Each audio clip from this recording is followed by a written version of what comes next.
মা আমি ঘুরতে গেলাম, ঠিক আছে? অনেকদিন ধরে ঘুরতে যাওয়া হয়নি। বাই। দাঁড়াও দাঁড়াও দিদি, আমিও যাব। তুমি কে? আমি পাশের বাড়িতে থাকি। আমার মা বাজারে গেছে, আমাকে বললো কি তুই তুই তুই মোনা দিদির বাড়িতে থাক।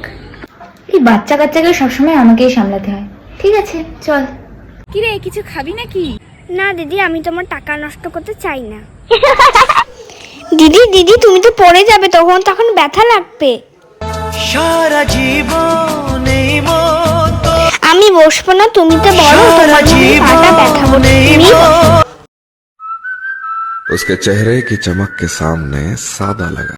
দিদি দিদি অত দূরে যাবে না, তুমি তো তখন হারিয়ে যাবে, তখন বলছি আমি কার সাথে বাড়ি যাব? उसके चेहरे की चमक দিদি के দিদি আমি না বাড়ি যাব, যে না আমার তাড়াতাড়ি বাড়ি। কেন, আজকে তো ঘুরতেই এসেছিস, আজকে পড়াশোনা না করলেও হবে। চল আর একটু ঘুরে নেই। দিদি পড়াশোনা না করলে কি হবে নাকি? আমি যদি রেজাল্টে ভালো নাম্বার না উঠাতে পারি তা আমার তো তাহলে বাবার মান সম্মান চলে যাবে, তখন আমি কি করব? उसके